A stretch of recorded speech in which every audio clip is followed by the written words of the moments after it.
But now, remember, 95% of who you are is your body as the mind. You know, you've done something enough times that your body does it better than your brain. So you may actually complain unconsciously because your body does it all the time. And all of a sudden you say, no complaining, no more blaming, no more feeling sorry for myself, no more talking about other people. I'm going to stop. You know what happens, don't you? The body starts sending signals to the brain. The body's been conditioned that way. And all of a sudden you start hearing the thoughts in your head that say, why don't you start tomorrow? Tomorrow's a better day. This is too hard for me. I can't change. Something's wrong with me. It's my mother's fault. It's my ex-husband's fault. It's my ex-wife's fault. I'm this way because of this event. Or the most important one, this doesn't feel right. And the moment you respond to that thought as if it's true, that thought leads to the same choice, which leads to the same behavior, that creates the same experience, that produces the same emotion, and the person says, this feels right. That feels familiar. Going from the old self to the new self, stepping into that void, stepping into that uncertainty, is the biological, the neurological, the chemical, the hormonal, genetic death of the old self. And people will say to us, well, in that unknown, I can't predict my life or my future. And we always say the same thing to them. The best way to predict your future is to create it, not from the known, but from the unknown. And when you and I get comfortable in the place of the unknown, that's where the magic happens. And it never happens in the known. I honestly think that we're in an age of information. And in an age of information, ignorance is a choice. I don't want people to be intimidated because what science shows is factual, right? So they're more likely to believe in that. And the moment you use a word from some tradition or some religion or for some sect or culture, some people shut off. They have a stigma about it that really limits their participation because of their past experience, because of their beliefs. Most people live by the same feelings every single day. You know, people wake up in the morning and your brain is a record of the past. So you wake up and you start thinking about your problems, and your problems are connected to certain people and things at certain times and places. The moment you start activating those circuits of memories related to the past experience and the environment you're thinking in the past. Because every person, everything, every place is a neurological network in your brain because you've experienced it. The end product of an experience is an emotion. So when you start thinking about your problems, you start feeling the emotions associated when you start feeling unhappy. So your thoughts are the vocabulary of your brain, your feelings are the vocabulary of your body. How you think and feel creates your state of being. So most people start their day, every single day, reaffirming their entire state of being in the familiar past. Then they rush to the predictable future, right? And this is probably 99.99% of humans in the world wake up. In doing that unconsciously and habitually. So then they go through the same routine behaviors that they've been doing for the last 5 years. In their habitat is reinforcing their habits. And they're going through a series of unconscious choices, behaviors, experiences, and emotions. They do that for 10 years, they're on autopilot, and their body's dragging them into a predictable future based on what they did in the past, and they've, in a sense, lost their free will to a program. I assert if you're not in the present moment, you're running a program. So if a person's living by guilt and they don't know it's guilt because it just feels like they've been feeling that way every single day or suffering, and those emotions are driving their thoughts, and if they can't think greater than how they feel, and feelings and emotions are a record of the past or thinking in the past. If you think you're a failure, you feel like a failure. Once you feel like a failure, you're thinking you're more of a failure. And people get caught in these loops. Okay, and when I'm stuck in my anger loop, I need to use another emotion to get myself out of that, not the analytical thinking. Well, just ask yourself this question. Who is that anger hurting? Me and everyone around me. Yeah, so first your body, right? Because there's some toxicity in the long term. If it's short term, it's fine. But if you're caught in the rush of anger over and over again, well, you're downregulating the gene, right? And if you're thinking about the problem, check this out. You're thinking about the problem and it's creating the response of anger. You're conditioning your body to become the mind of anger. In other words, conditioning just takes a thought or an image and a feeling or an emotion. So every time you do that, you're conditioning your body to become more dependent on anger. So what you have to do is you have to remember. That means then you would have to apply some type of exercise or some type of skill to stop, close your eyes, work on your breathing, elevate your emotional state. Remember the feelings of your future instead of the feelings of your past. In other words, if you're creating a wonderful future and you feel the emotions of that future and you feel like you're connected to the energy of your future, the moment you get angry and frustrated, you just disconnected from the energy of your future.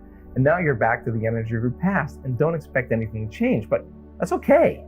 It's not a bad thing. We're human, right? But you take a moment and say, what's more important, this or my future? Okay, give me a minute. It's gonna take me a little bit. It may take me an hour to get past the chemicals, but let's go. Okay. So people are starting to do that more and more. And the reality that they're perceiving is incidental now compared to what they're creating in their future. So they're reacting less to their environment and they're investing more of their attention and energy into a new future. So it's all about that future. And yet most of us live our lives in the past, and everything is based on the past, and we're all triggered on these past pieces. Sure. The best way to say it is, if you're not defined by a vision of the future, you're left with the memories of the past. And people literally believe in their past more than they believe in their future. That's why they talk about their past more than they talk about their future. People romance their past and more in love with their past than they are in love with the future. And people who actually create amazing things in their life just were more in love with their future, and they kept it alive in their mind every day. And they, like feeding a plant or a garden, they're tending to that future every single day, and the delight that comes with it, and the excitement that comes with it, and the emotions that come with it cause them to literally change their brain and body over time to begin to look like the future has already happened. Now think about that. If there's evidence in your brain and body by thought alone, evidence that looks like you've already experienced your future, what does that mean? It's already happened. So relax, because it's going to find you, and it's going to come in a way that you least expect. That's the beauty behind this.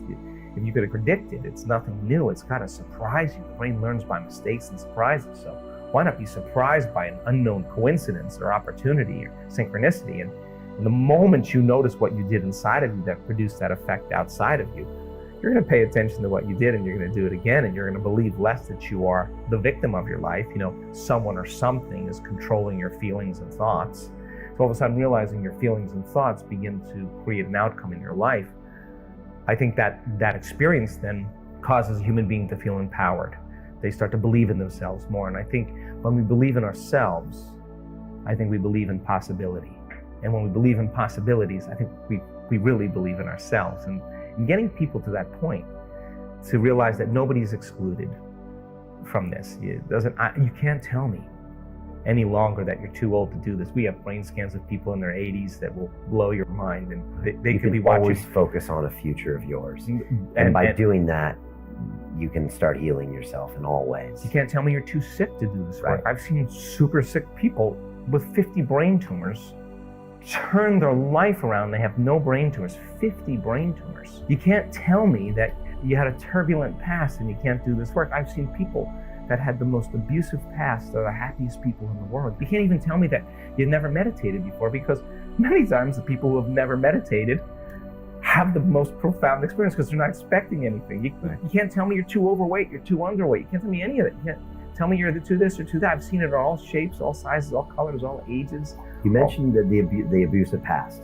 And I would love it if we could talk a little bit about trauma today. When you see people go through trauma, Joe, do you see sometimes that some of that is passed through DNA, through culture, and then how do you end up? Because you must have a whole room full of people with different traumas, physical, emotional. Yeah. How do you look at that phenomenon, and how do you get people talking about that? The stronger the emotion that we feel from some external event in our life, the more altered we feel inside of us as a result of that condition outside of us, the more we pay attention to the cause. And the brain narrows its focus on whatever it is that's sitting there, and it freezes an image and it takes a snapshot, and that's called a memory.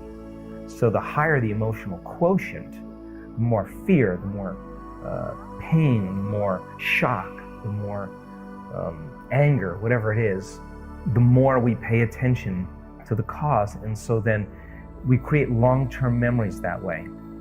Now the challenge is that every time we think about that trauma, we're producing the same chemistry in the brain and body as if it was happening again. Dr. Joe Dispenza has focused on this concept many times.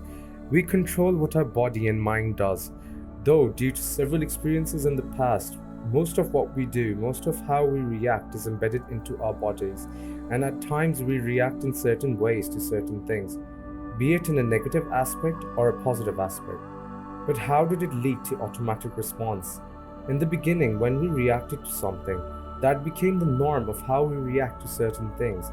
And when we did it enough times, it becomes a habit.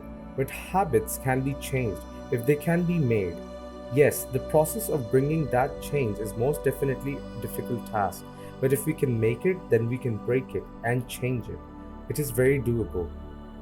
Well, I hope you guys enjoyed the video, and do make sure to share your thoughts with us in the comment section.